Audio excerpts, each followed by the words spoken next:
Hey, Science Seekers, this is Mr. Pfeiffer. We are here talking to Catherine, and Catherine is one of our eighth graders, and she has done some great things to make the world better with science. Find something you love, make it better with science. That's the Google Science Project way. And Catherine has certainly done that. Let's look at this website. It's a beautiful website. I love the text and your art design here. What is it you did? It's just such a unique idea. I want you to share with the world what you did here.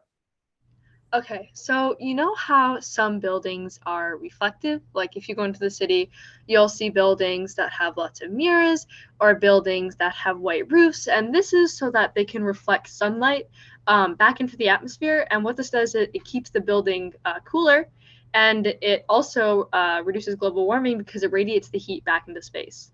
Okay. So basically, my project was about reinforcing this with like the shapes of buildings.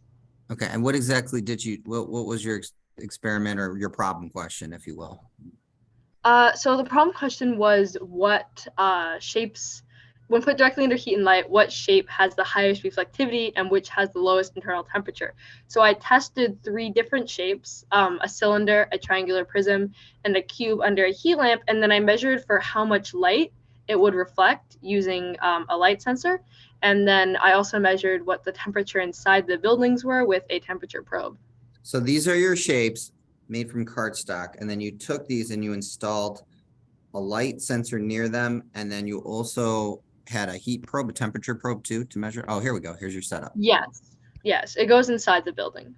Okay, so inside of there is the temp probe, and then Yes.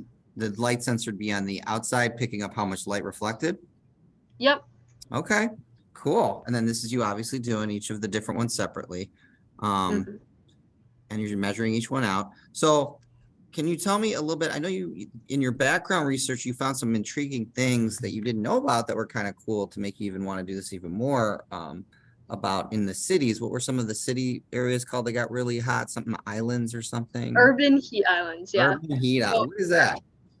so an urban heat island is when um, a city, like an urban area, will often like congregate more heat than like the forests and rivers around it, just because of all the dark concrete and asphalt that is absorbing that heat and keeping it Okay. around. And this is pretty bad for like, obviously it's very uncomfortable, but it's also bad for air quality and for the environment.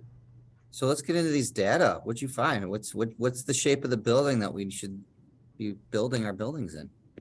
Well, as you can see, the temperature graph here, the cylinder ended up being the hottest, while the cube was the coolest inside at 23 degrees.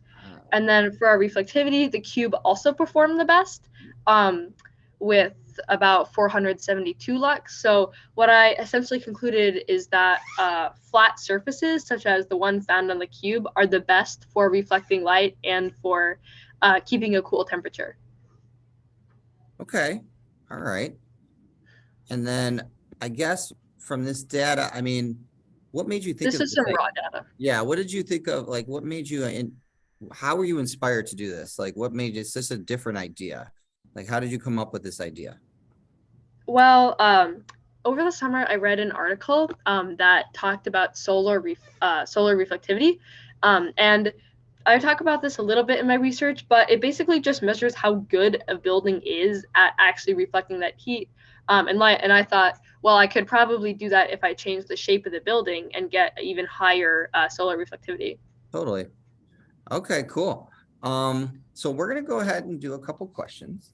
My first question to you is, what's innovative about this? Like, how is this not only changing the world better with science, but it's like undone before? What's unique and novel about your project?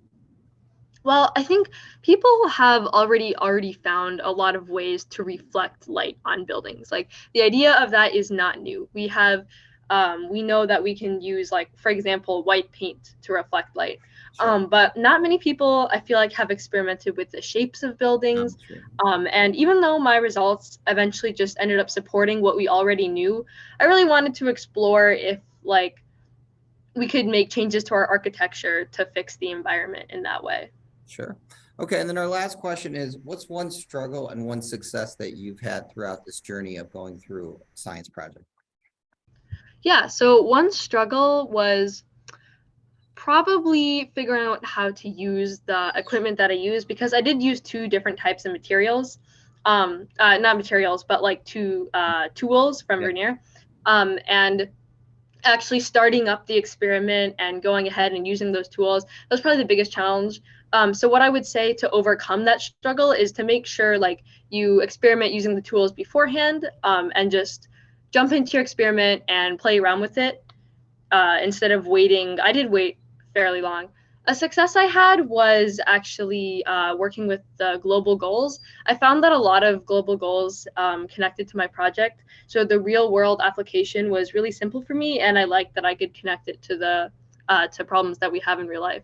And I think the biggest thing I want to applaud about your project is global warming is a real issue and it's a real thing that we need to be concerned about. And the fact that you're caring about that and thinking about it so deeply at such a young age just goes to show, you are that hope and you are that generation, and you should be proud as a magnet student in your age group at Mead to be doing these types of things. It's very impressive, and I applaud you. Thank you, Mr. Pfeiffer. All right, we are going to go. See you next time.